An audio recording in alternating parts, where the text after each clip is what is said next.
Good afternoon, everyone, and thank you for joining us. I'd like to acknowledge the traditional owners of the lands on which we're meeting, the Para region of the Amazon, and pay my respects to their elders. This is something that we often do in Australia to pay the respects to the traditional owners of the lands on which we meet, to acknowledge their role in their custodianship of the lands. From where I'm from, that's the Wurundjeri people of the Kulin Nation, so pay my respects to my heritage as well. So good afternoon. It's wonderful to have everyone here at the Australian Pavilion COP30. I'm Rebecca Russell, a Managing Director and Partner at Boston Consulting Group, and I lead our climate and sustainability practice across Australia and New Zealand. And I'm very delighted and honoured to be speaking with these leaders from industry, from government, from finance today on the topic of distributed energy resources and their role in unlocking affordable, inclusive and sustainable energy. In terms of the people that we'll be hearing from today, so Matt Keane, who is the chair of the Climate Change Authority, Ruby Hurd, who is next to Matt, who's the director of Alinga Energy and also a board member of ARENA, the Australian Renewable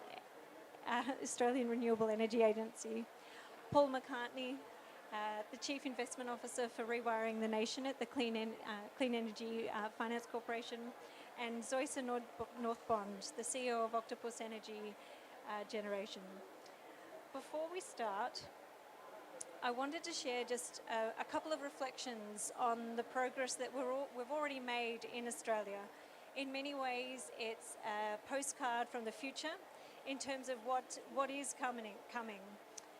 Australia is unique in the way that it operates at both ends of the energy spectrum. Around 95% of Australians live in cities, towns connected to dense grids, yet we also have remote communities and industries spread across very vast distances where delivering power has always been a real challenge. Distributed energy offers solutions to both of these. In urban areas, from solar batteries that generate power close to demand, which allows the shift to electric vehicles and household electrification. In remote regions, where they play a critical role in reducing reliance on diesel and avoid the need to maintain and build additional transmission lines. Few countries combine both of these realities so clearly, making Australia an ideal example and test bed for what might come. The shift to distributed energy is being accelerated by rapid technology progress. In terms of what we thought it would be, solar and battery costs have fallen far faster than expected. Global capacity forecasts for 2030 are now 84 times higher than what they were when we projected them in 2002. Similarly, the costs are less than half of what we projected. This is a very similar outcome for batteries. We see this transformation as being one of the key reasons that solar has become one of the cheapest resources of power globally, and it's an exciting prospect. It's also part of why we see in Australia more than 4 million rooftops with solar systems. That's roughly 1 in 3 homes, which is pretty remarkable, and that's 13% of our electricity. These shifts show how quickly we can redefine what's possible. But when we look at some of the systems in Australia, it also presents a picture of where there are also challenges. So in South Australia last year and this year, rooftop solar has already supplied in many days more than 100% of daytime energy needs. Being able to do this and maintain grid stability presents a real challenge and opportunity, but it's one that we were able to do. Keeping the grid stable required coordination, exporting energy, temporarily curtailing generation and storing excess locally. It's certainly not something that it's certainly not without challenge, but it also shows what is possible when we step into that as an operator network. From where we stand in Australia, there's still further room for us to move. If we're going to hit net zero and indeed our targets for 2035, we'll need to at least double rooftop solar and increase batteries by around a tenfold. It's a pretty big challenge, but one that will be important in terms of being able to unlock the power generation that's possible from our existing distributed energy resources. And then finally, just before we hear from our panellists, I wanted to just frame, I guess, how we think about this journey that Australia's been on. Firstly, we've seen a real focus on driving adoption by the community, getting their buy-in, investing in R&D and incentives. In Australia, this started off with subsidies for renewable energy, in particular solar, and saw that cost shift by 30%. Subsidies are now moving towards batteries and EVs and accelerating uptake. The announcements mid-year, or started this year, are now seeing somewhere between 500 and 1,000 batteries installed in every home, in homes each day. The second phase then steps to how do you actually accelerate the market? What are the market signals that encourage consumers to act in their own and in the system's interest? Time of day pricing has a really important role to play, and it certainly plays a big role in the Australian system. But there are gaps, and it's important for us to step into how we might solve them. Some of those are around accessibility for renters. Some of them are around clearer market signals that will encourage community and batteries. And then finally, the third step around making distributed energy work at scale. Markets and network operators will really need to invest so that they can actually manage millions of independent energy sources, flexible assets as part of one stable grid. In terms of today and hearing from our panellists, these phases frame the discussion of what's worked, what's next, and Australia's lessons to inform the global transition. So with that, I know I introduced the panellists before. It would be great to hear from each of you. Matt is the chair of the Climate Change Authority. We'll be hearing a little bit about the sort of advice on the policy position, what it means to get to NDCs. Ruby, would love to hear your perspectives in terms of the transition to renewable energy, particularly for remote communities, and the role of R&D. Paul, with regards to the financing challenge ahead of us, particularly, and with a view of how you're accelerating that at the CFC. And Zoisa, from a global perspective, but also from the innovative ways that you engage communities, and really, really looking forward to this discussion. And so maybe with that, we'll start with you, Matt. Australia's 2035 emissions targets set a really clear direction for the next phase of the energy transition. How are you seeing the role what will it take for Australia to reach that level of energy transition, particularly in the distributed energy resources space? Well, a lot is the answer. And as you mentioned, we've successfully seen the government adopt the recommendations of the Climate Change Authority around what Australia's 2035 NDC should be. 62 to 70%, which on a per capita basis translates to 76 to 82%. So putting us up there, taking us from laggard to leader. Now, in order to get there, we're going to need to, it's great. We're going to need to install a lot of capacity, and very quickly in the next decade. Let me tell you what that looks like. It looks like a 6-fold increase in utility scale storage. It looks like a quadrupling of wind capacity in the system. It looks like a tripling of utility solar capacity, and it looks like a doubling of distributed energy, so rooftop solar and battery solutions. Now, this is not going to be easy, particularly, and I'm sure Paul will talk about the challenges around social license, supply chains, labour force. This is going to be a Herculean moonshot effort if we're going to get anywhere close to just doing the electricity component of what's required. So the lowest hanging fruit in this transition, in my opinion, is distributed energy solutions. We're massively undercooking how much we can rely on that. So right now we've installed 21 gigawatts of capacity in terms of residential rooftop solar, but only a quarter of that when it comes to C&I customers. So that's the big chance for us to see C&I customers deploy this technology at scale. So more rooftop solar, more battery solutions. That will overcome a lot of those barriers that we're facing in hitting this target and get capacity, renewable capacity installed in the grid quickly. So we need to double down on that part of the transition. Yeah, terrific. Thanks, Matt. Maybe since you sort of touched on Paul's role, Paul, I'm keen to sort of hear your reflections on I guess the role of financing and how it can play sort of, I guess, the challenges of the return gap or the bankability gap, but also the policy environment that might need to be changed if we're going to actually hit those goals around distributed energy. What will it take to unlock and accelerate investment?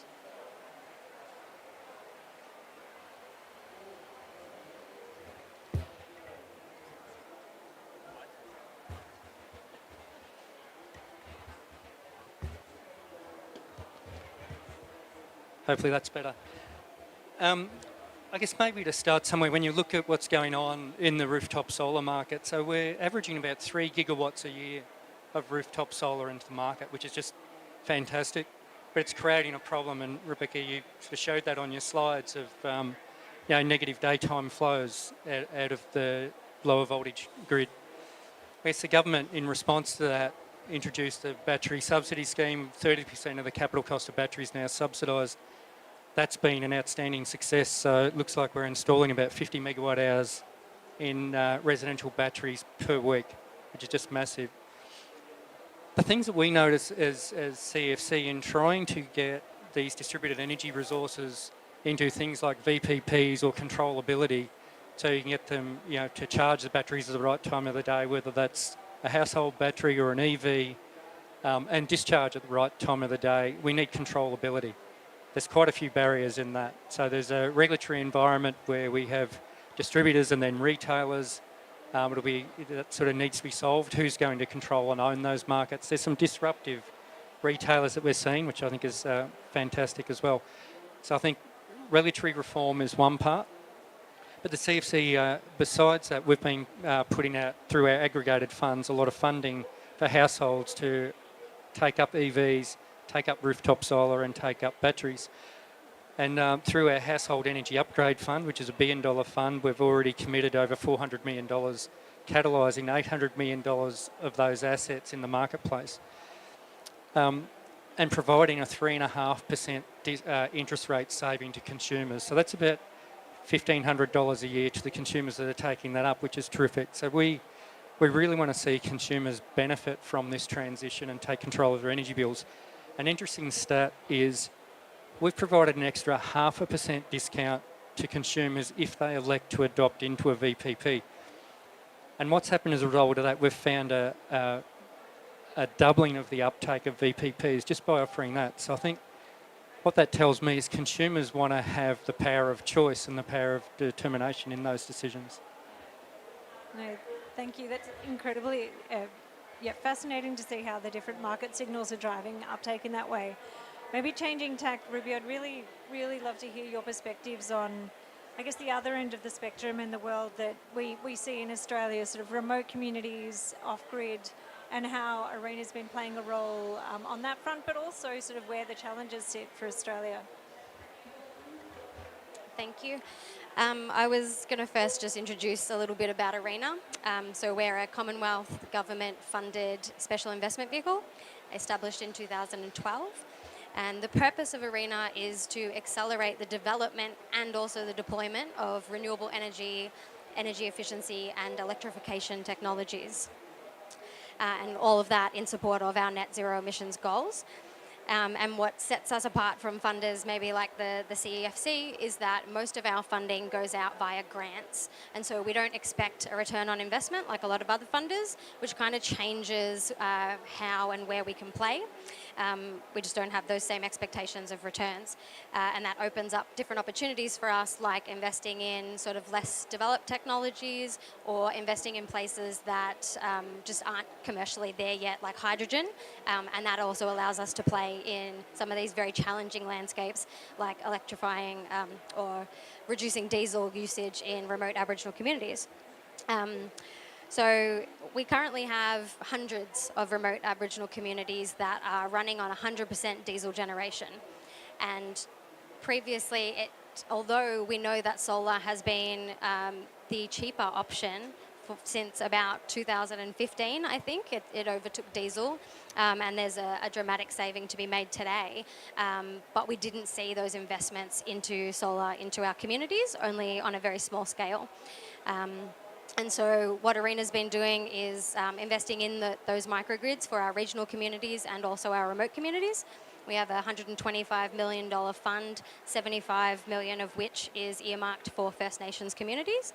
And we know the challenges with those are things like, how do we deploy this technology in a way that it's going to be sustainable, in a way that it's going to be maintained in a place that is very difficult for people to access and very expensive for us to get maintenance out to. And so what we've seen through the Microgrid Fund is we have a lot of utilities that are interested in doing this, but it just hasn't been viable for them to do it on their own. And so we're funding higher penetrations of renewables into these communities than would otherwise happen if they were funding them themselves. We're also funding community-led microgrids. So we're giving the opportunity to the First Nations communities themselves to be the developer in this circumstance. So we're breaking a lot of barriers that are there. We've seen the first agreements come through to do power purchase agreements with utilities for First Nations communities to have solar and sell back into their grid, which actually makes these projects viable for communities to own. So what else can I say on that?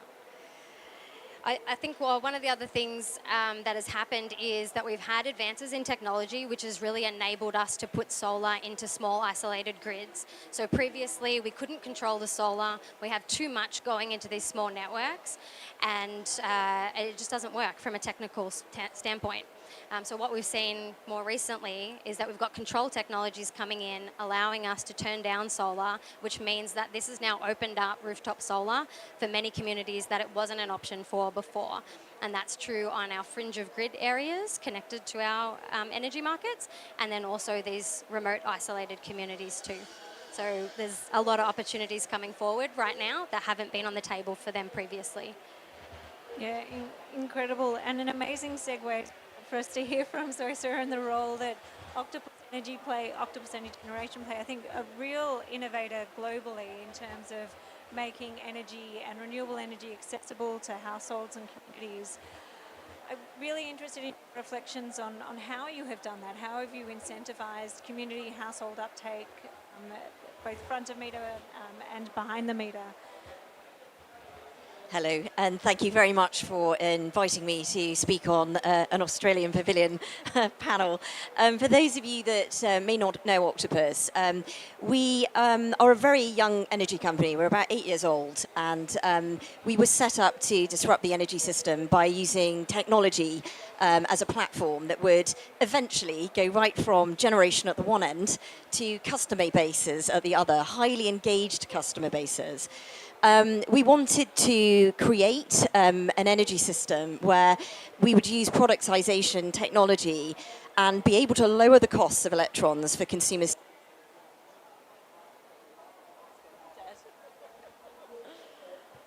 Musical microphones. So to lower the cost of electrons at the end, and that's been super important. In that 8 years, we now are the largest energy company in the UK. We have the most customers, and our technology platform actually is licensed by some of the biggest utilities around the world. We've grown to be in around 33 countries. 22 of them we have renewable generation. I guess for us, though, the statistics around consumers and generation are not necessarily the big measures. It's been around actually how do we get the most renewable energy onto the grid and fossil fuel factors and percentages down. And that can't just be with supplying energy or generating energy. You obviously have this amazing piece in the middle, which is flexibility. And with the advent of tech, this is just something that I don't think has been done well enough. I think everybody's been reaching for the shovels, building grid lines, which are stupidly long, putting generation in the wrong places. So you end up with expensive electrons, not cheap ones, when actually we have tech now that can optimize what comes through the system. And there's so much waste on energy systems around the world. I think only 2/3 of what's actually generated end up actually with consumers if you look at the US, and it's very similar statistics in Europe.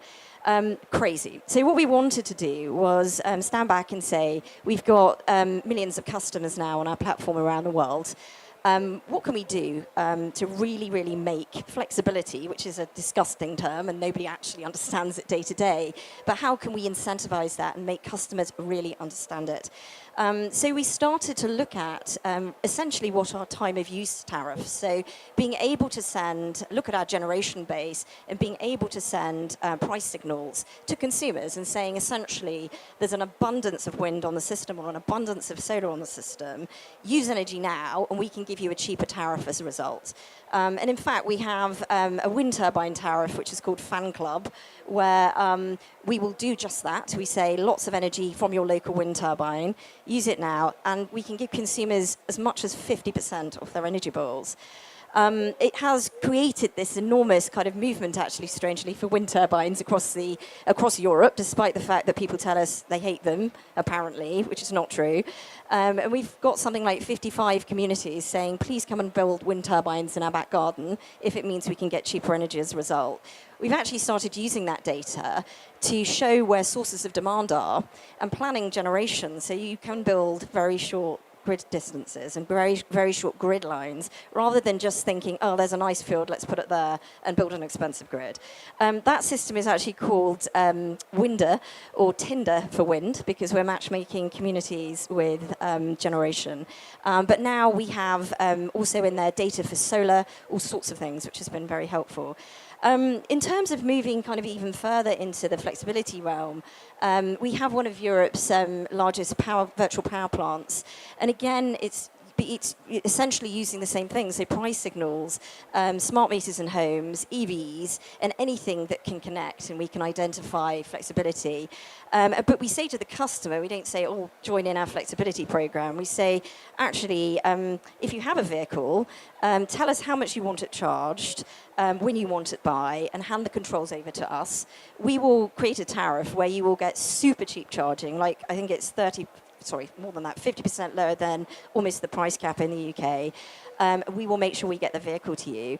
And actually what we built through that productization and actually the price signal to the customer who's getting a very cheap bill is something equivalent to 2 nuclear power plants now that can jump on the system and balance it at any time. We built that in under 2 years and at like 1% of the cost of generation. So flexibility, I think, for us it's not a frontier, it's here. But actually, as well as utility scale, which I think you were mentioning in your intro, which is of course really important, consumer flexibility using technology is now really, really important. Yeah, thank you. And I think touches on the point that you're making as well, Ruby, around just the role of technology and actually being able to operate it as a virtual power plant, whether it's just the ability to do it, which is important, but also the price signals that really shift demand in that way. One point that I'd really love to sort of get reflections on from each of you, we might have to play musical microphones again, is DR as a backbone of our energy system. We're there in Australia, it's 13% of our energy or electricity at the moment. One of the questions or concerns is really also around how to make it accessible. So for renters, for households that can't afford the capital cost, what's the opportunity to bring them into being part of the renewable energy or the distributed energy resources sort of opportunity? So I might, maybe we go down to Paul.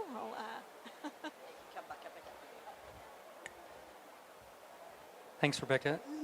We've been funding discounted finance into the consumer market for quite a few years now. So we aggregate through large banks and other intermediaries and discount that finance, and it gets passed on to the consumer to provide them savings there and hopefully relieve some of that burden. Over time, we're seeing evolving business models and sort of disruptors into the marketplace. So, we've invested into some VPPs for social and affordable housing with Tesla a few years ago now. It was sort of pre-Musk mad days. We're also looking at other opportunities for lease or rental programs for solar and batteries, and making that potentially available. It will be available through our Bunnings stores for people who don't understand who they are. That's a very large hardware network across the nation. So we think trying to make it accessible that way and low cost could have an impact.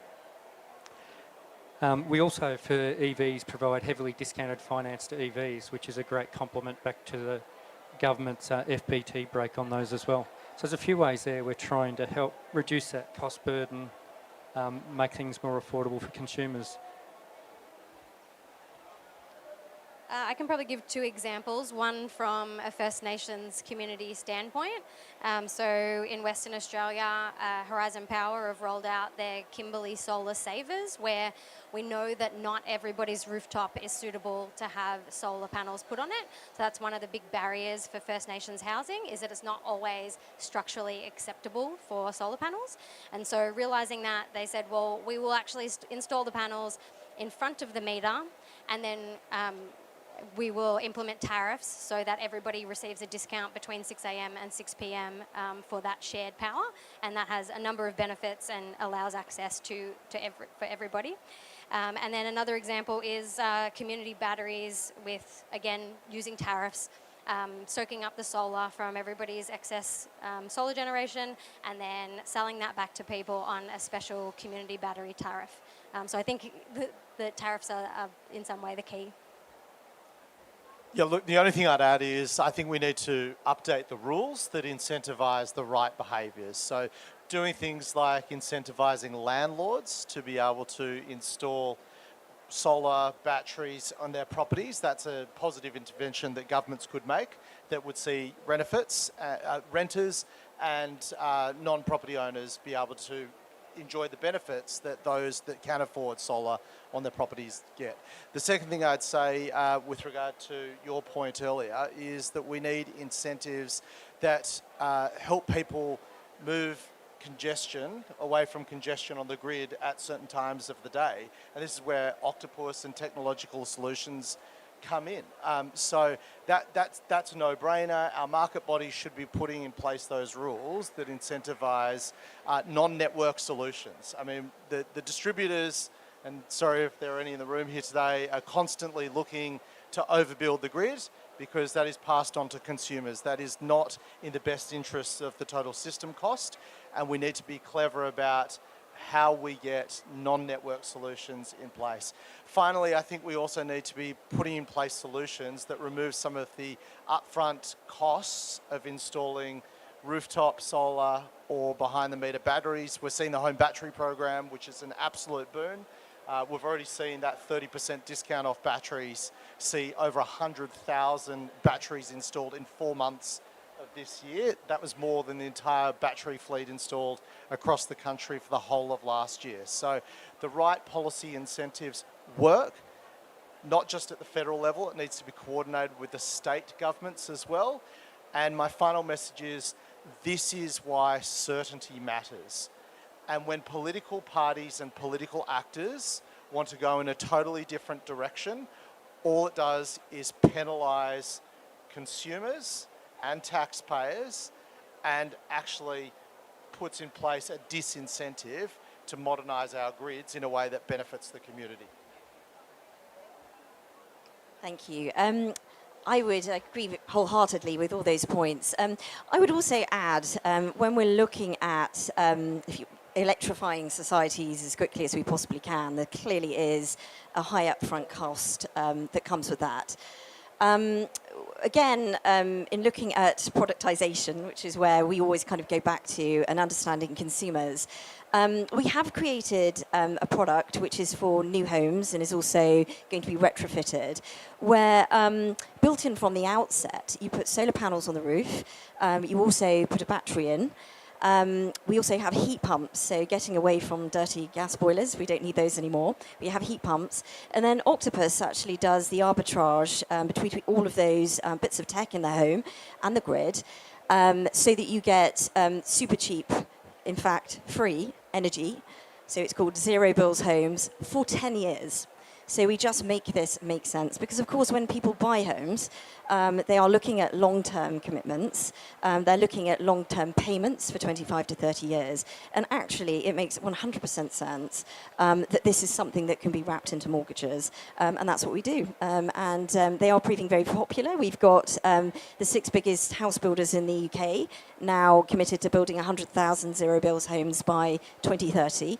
And we also launched in Germany this year. And I would say it is probably one of our fast-moving propositions that we have out in the market as Octopus. But again, looking to now retrofit, looking at the consumer, I suppose, pain points of adopting productive uses of energy that help electrify, and trying to wrap those in and make them as painless as possible. Thank you. I love it. The zero energy homes, amazing. Paul, perhaps an idea for you at CEFC to sort of take to the market as well in Australia. I am keen for, we've touched a little bit on sort of affordability. We've just talked through some of the options and policy considerations.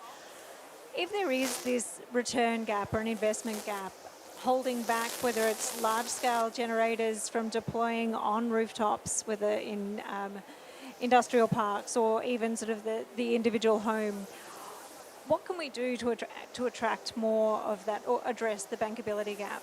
And maybe with your CFC hat on, it'd be great to hear any changes, or if you had a magic wand and asked for a different policy environment, what might it be?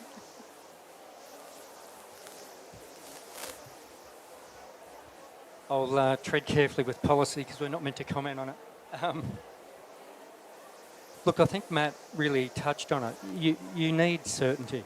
Like, that's one of the biggest things affecting investment decisions in the clean energy transition, is just having certainty, because the decisions are at times multi-decade decisions.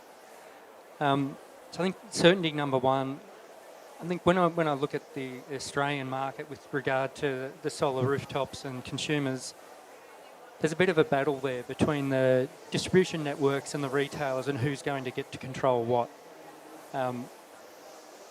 That needs to be sorted out. It's a regulatory issue. I hope, though, that when it does get sorted out, that it's sorted out in the interests of the consumer, not either one of those vested groups. So I think there's a lot of work to be done on that. My personal view is when you get these settings right, and I think Octopus demonstrates this in spades, is there's massive benefit for consumers. So if you can get the cost savings flowing, everything's financeable. The financing becomes easy, but in Australia we do have a few barriers. Getting policy certainty, getting regulation into the right shape, and getting the business models that disrupt are important.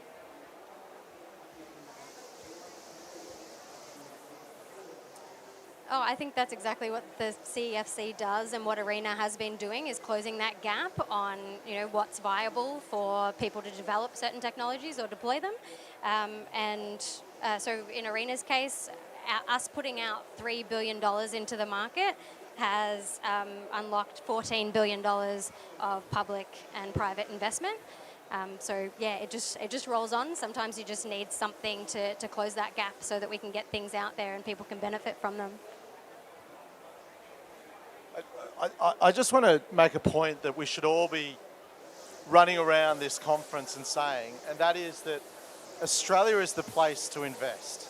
In a sea of global uncertainty at the moment, the policy settings in Australia around the transition are as good, if not better, than anywhere else in the world.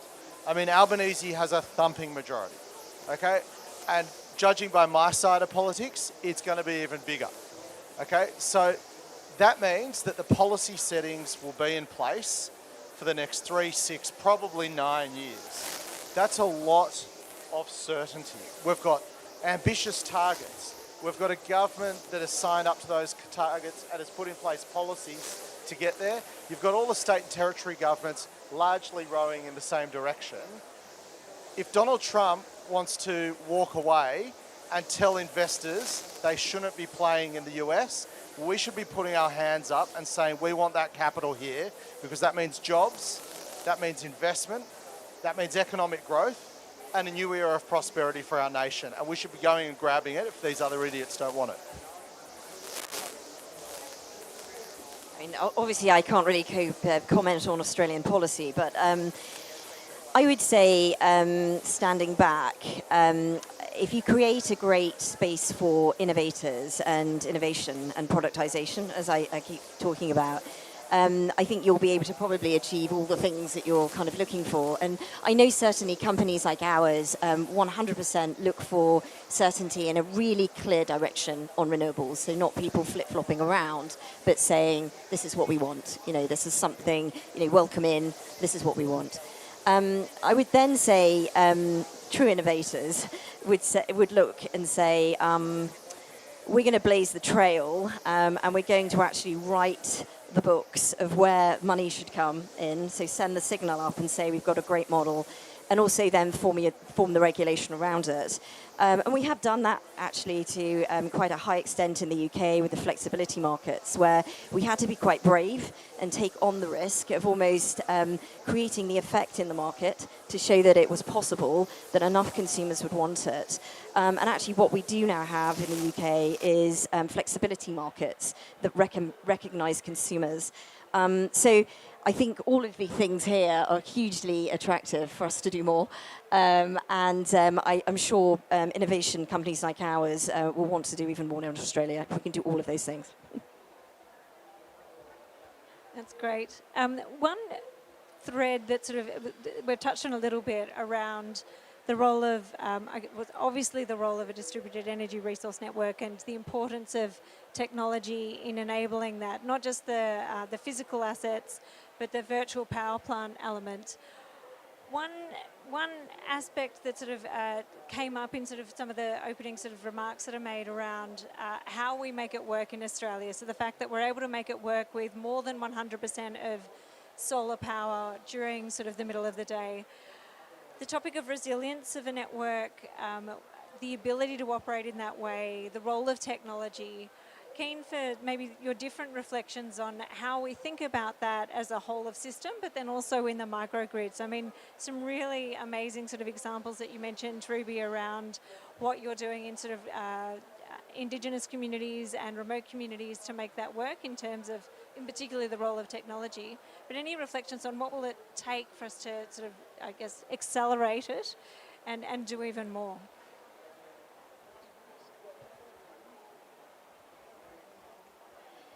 So I think ARENA's really been leaning into this space. So we've been working with the networks and working on orchestration. Look at all this DER that's coming on.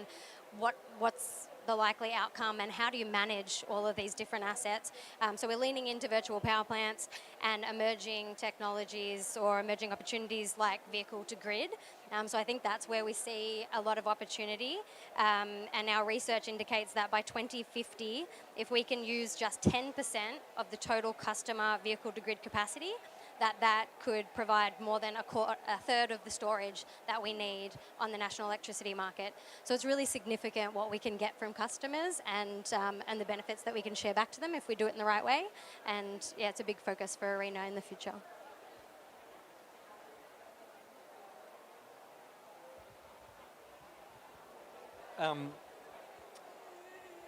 Yeah, so look, at CFC we run a number of different funds. So a bit about us.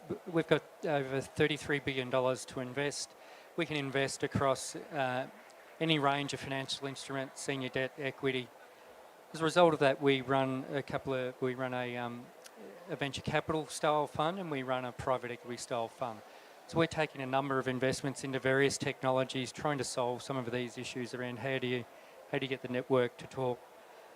We're also looking at a number of business models mentioned before. So we're looking at some potential projects that are in the strata market. So what I mean by that is the multi-residential towers here in Australia with some interesting technology that can actually determine how much solar is being generated. It'll allocate the solar to the individual meter within the apartment complex based on their entitlement rights.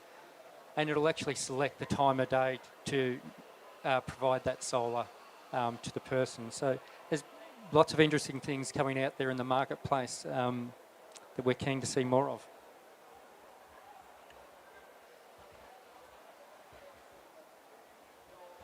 Thank you. And I know we're almost at time, but so I wanted to maybe ask each of you sort of in one sentence, as you were to think about sort of, I guess, the topic of this panel around distributed energy resources, unlocking access, how do we accelerate take up, and an inclusive, sustainable sort of energy system.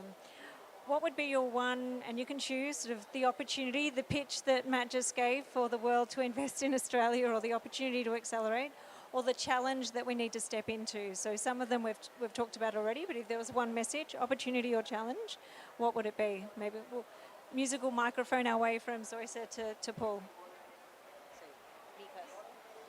I think the opportunity that I would say is don't forget the power of people in the energy system. I think to date they've been seen as just passive off-takers.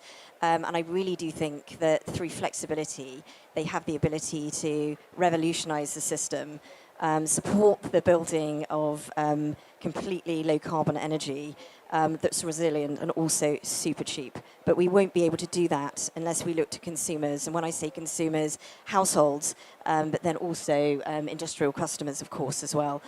We start building actually systems around them. So whether or not that's mini grids, building closer on traditional grids to consumption, we can't forget people.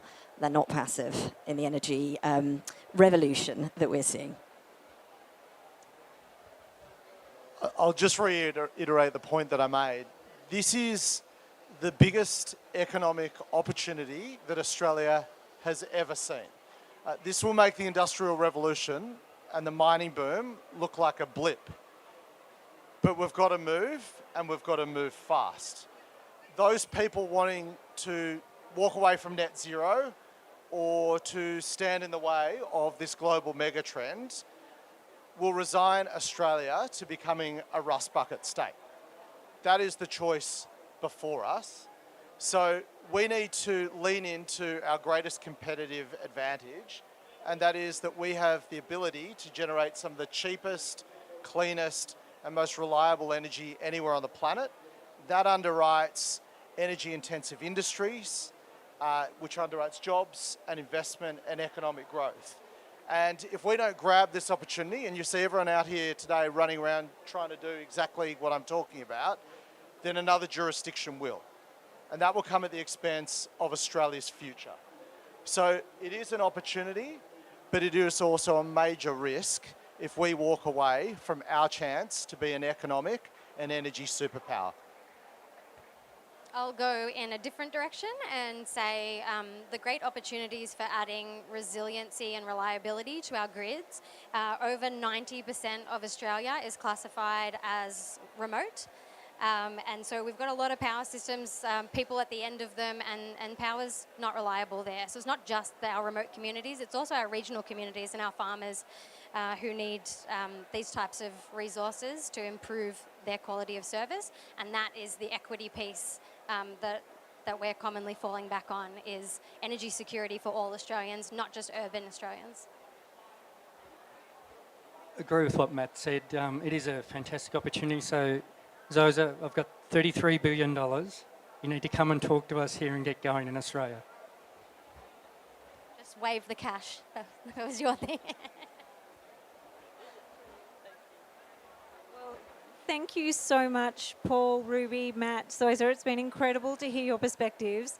And I think one of the really important takeaways from listening to you for me is, yes, technology is important. Yes, absolutely, sort of the hard physical technology of the rooftop solar, the batteries, the heat pumps that you mentioned, but so is the technology of the virtual power plants, and really giving that sort of opportunity and control to consumers and households.